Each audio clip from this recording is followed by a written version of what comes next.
Lecture du livre du prophète Isaïe.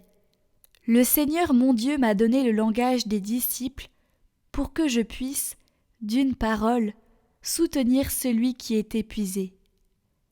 Chaque matin, il éveille mon oreille pour qu'en disciple j'écoute. Le Seigneur mon Dieu m'a ouvert l'oreille, et moi, je ne me suis pas révoltée, je ne me suis pas dérobée. J'ai présenté mon dos à ceux qui me frappaient, et mes joues à ceux qui m'arrachaient la barbe. Je n'ai pas caché ma face devant les outrages et les crachats. Le Seigneur mon Dieu vient à mon secours. C'est pourquoi je ne suis pas atteint par les outrages. C'est pourquoi j'ai rendu ma face dure comme pierre. Je sais que je ne serai pas confondu. Il est proche, celui qui me justifie. Quelqu'un veut-il plaider contre moi ? Comparaissons ensemble. Quelqu'un veut-il m'attaquer en justice ? Qu'il s'avance vers moi. Voilà le Seigneur mon Dieu, il prend ma défense. Qui donc me condamnera ? Dans ton grand amour, Dieu, réponds-moi, c'est l'heure de ta grâce. C'est pour toi que j'endure l'insulte, que la honte me couvre le visage. Je suis un étranger pour mes frères, un inconnu pour les fils de ma mère. L'amour de ta maison m'a perdu. On t'insulte, et l'insulte retombe sur moi. L'insulte m'a broyé le cœur, le mal est incurable. J'espérais un secours, mais en vain. Des consolateurs, je n'en ai pas trouvé. À mon pain, ils ont mêlé du poison. Quand j'avais soif, ils m'ont donné du vinaigre. Mais je louerai le nom de Dieu par un cantique. Je vais le magnifier, lui rendre grâce. Les pauvres l'ont vu, ils sont en fête. Vie et joie à vous qui cherchez Dieu. Car le Seigneur écoute les humbles, il n'oublie pas les siens emprisonnés.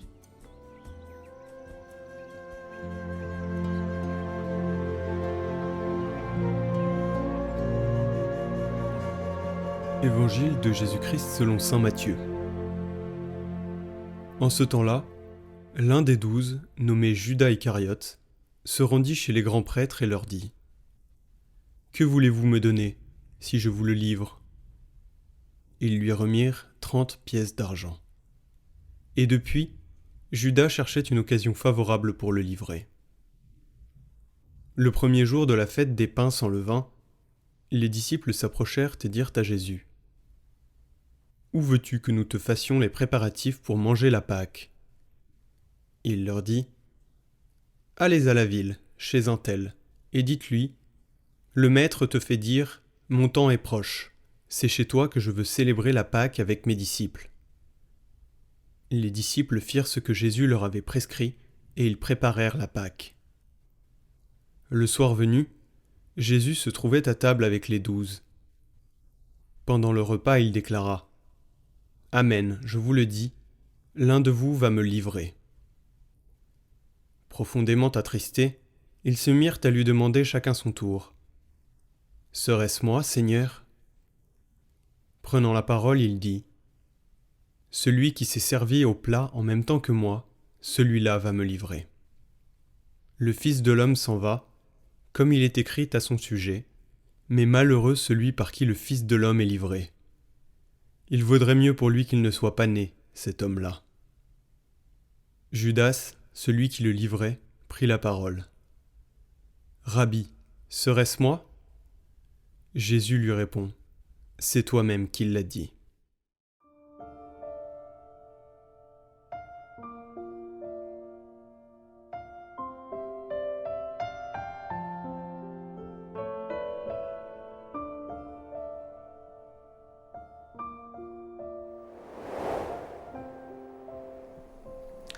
Chers amis, bonjour. Nous sommes le mercredi saint.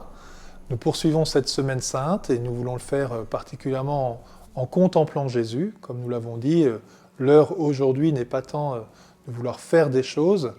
Pierre a essayé de faire des choses pendant la semaine sainte et il s'est bien planté, excusez-moi l'expression, mais voilà. mais plutôt l'heure est venue d'accueillir la grâce. Le thème que je vous propose aujourd'hui, avec l'évangile du jour, c'est « C'est chez toi que je veux célébrer la Pâque avec mes disciples ». C'est chez toi que je veux célébrer la Pâque avec mes disciples.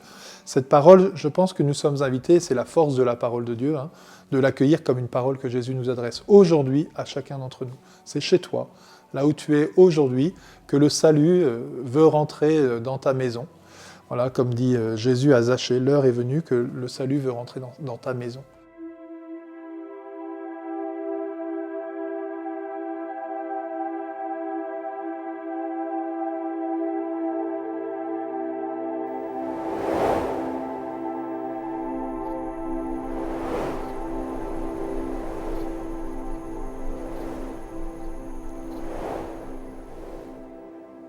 Alors, nous sommes le 3e jour de cette semaine sainte, lundi, mardi, mercredi, et je vous l'ai dit, dans ces 3 jours, nous pouvons reprendre les évangiles et voir Jésus qui discute autour du temple, qui a une stratégie très claire.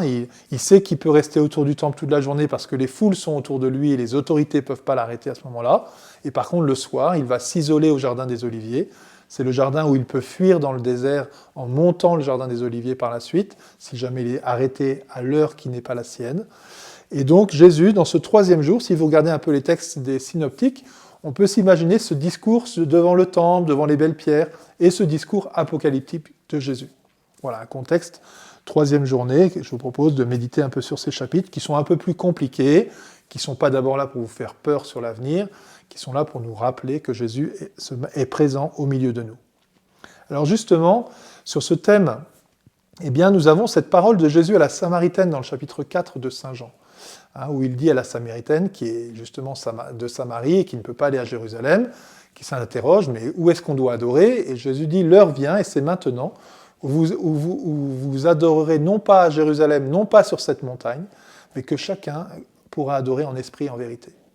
Voilà, et donc le Seigneur veut nous rejoindre chacun chez nous. Alors bien sûr, on n'est pas en train de dire qu'il ne faut plus retourner dans nos églises pour vivre cette adoration, mais comment nous cultivons ce thème de l'adoration au cœur même de nos maisons. Voilà, comment nous allons accueillir ce salut au cœur de nos maisons. Je vous propose un exercice très simple. Le printemps est déjà bien avancé. Cette année, le carême est assez tard, mais c'est le moment du grand nettoyage de printemps. Donc, si le Seigneur doit venir dans votre maison, si c'est chez vous qu'il veut célébrer la Pâque, comment vous préparez votre maison à recevoir le Christ ? Je me souviens d'une pénitence d'un prêtre qui me dit « dépoussiérez votre crucifix ». Voilà, peut-être nettoyez votre crucifix, mais peut-être aussi faites le ménage. Après 40 jours de carême, finalement, je vois qu'il y a peut-être des choses qu'il faut que je me débarrasse. Et donc prenez le temps, nous allons préparer la Pâque, préparez votre maison, préparez ce lieu, remettez peut-être le Seigneur au cœur de votre maison. Jésus propose à Marguerite Marie de mettre son image, soit une statue, soit une image du Sacré-Cœur, pour dire « Seigneur, viens régner dans ma maison ». Voilà, et que tous ensemble, en famille, on puisse t'entourer et se retrouver devant toi sur cette image, autour de cette image du Sacré-Cœur. Voilà, tu aimais Marthe, Marie et Lazare et tu aimais demeurer chez eux. Eh bien, viens aussi demeurer chez nous, Seigneur, comme chez Marthe, Marie et Lazare. Nous voulons être tes amis et grandir dans cette amitié avec toi. Donc, proposition pratique, eh bien, faites le ménage. Mais une manière bien plus importante de faire le ménage, sûrement, eh bien, c'est d'entrer dans ce lieu du salut, par excellence peut-être, c'est ce que l'Église vous propose chaque année, c'est de vous confesser. Voilà, le mot est lâché. C'est un acte qu'on n'aime pas trop. Et pourtant, nous sommes invités, dans toute la tradition de l'Église, à faire nos Pâques. Voilà, faire sa Pâque, eh bien, c'est de pouvoir recevoir le sacrement de réconciliation, au moins une fois par an. Je pense que ceux qui ont l'habitude, vous voyez bien qu'une fois par an, des fois, ça vaut le coup de repasser un coup de balai au milieu de l'année, parce que sinon, il y aurait une tonne de poussière qui serait présente. Mais nous sommes invités à vivre ce sacrement de la réconciliation, et nettoyer notre espace intérieur, laisser le salut entrer dans notre maison, dans notre cœur. Nous sommes le temple de l'Esprit, et Jésus veut demeurer en nous. Alors dans ce jour, vous voyez, encore une fois, demandons la grâce du Seigneur. On voit peut-être que Judas s'est laissé entraîner dans ses penchants, et il y a des moments, il y a des points d'acte sur lesquels on doit se convertir, et il y a des points où on a besoin de la grâce de Dieu, sinon on va retomber rapidement. Donc demandons la grâce au Seigneur et prions les uns pour les autres. On sait qu'aujourd'hui, ce n'est pas si simple d'avoir des prêtres autour de chez nous, de pouvoir recevoir ce sacrement de réconciliation et d'entrer humblement dans cette réconciliation avec Dieu. C'est un point important, hein, parce que, vous savez, souvent on reste un peu dans une peur. Mais j'aime bien raconter cette histoire lorsque, c'est presque un témoignage personnel, lorsqu'on entend crier à l'étage et qu'un enfant redescend devant son père en lui disant « c'est pas de ma faute, c'est pas de ma faute, c'est pas de ma faute », on peut se dire « oh là là là, la pression monte chez le père ». Mais si vous vous entendez crier au-dessus, là, que votre petite sœur s'est pris un coup, là, et que le frère arrive, il est devant son père et dit « papa, je me suis pas maîtrisé, donne-moi une punition pour que je puisse vraiment me convertir ». Ah, ben le père, il a les bras qui lui en tombent et qui disent « oh, mon fils, t'es un homme, t'assumes tes actes ». Vous voyez, la confession, c'est ça. Mon père, eh bien, je me mets devant vous, je reconnais de mes péchés. C'est ça mon péché, et j'ai besoin de la grâce de Dieu là-dessus. Voilà, Jésus est venu pour nous sauver. Sur la croix, nous allons contempler le Sauveur. Jésus, ça veut dire Dieu sauve. Alors si vous n'avez pas besoin d'être sauvé, ce serait dommage, parce que Jésus est venu pour vous sauver. Accueillons ce salut.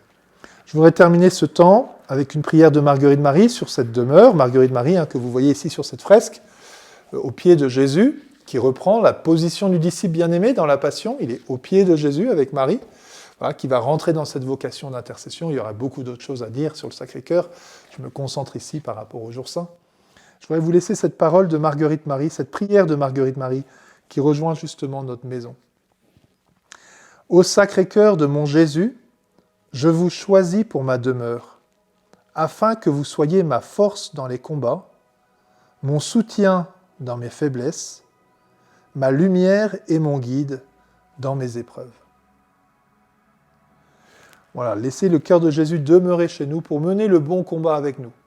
Souvent, pendant le carême, on fait l'expérience qu'on n'y arrive pas. C'est une bonne expérience. Si vous n'avez pas réussi à tenir toutes vos résolutions, c'est pour vous rappeler qu'au fond, c'est avec la grâce de Dieu que l'on peut avancer. Je conclus. Dans 2 jours, nous serons au pied de la croix. Et comme Saint Jean, au chapitre 19, nous contemplerons le côté transpercé de Jésus. Voilà, de ce côté transpercé jaillit des fleuves d'eau vive. Et Jean, c'est le seul endroit dans toute la Bible, donne un triple témoignage. Voilà, celui qui a vu rend témoignage, et celui-là sait qu'il dit vrai. Voilà. Et donc vous pourrez regarder plus précisément encore, vous l'entendrez dans le récit de la Passion. Mais vivons ces jours saints en contemplant ce cœur de Jésus transpercé pour nous, ce cœur passionné d'amour, ce cœur qui a tant aimé les hommes et qui est passionné d'amour pour vous en particulier.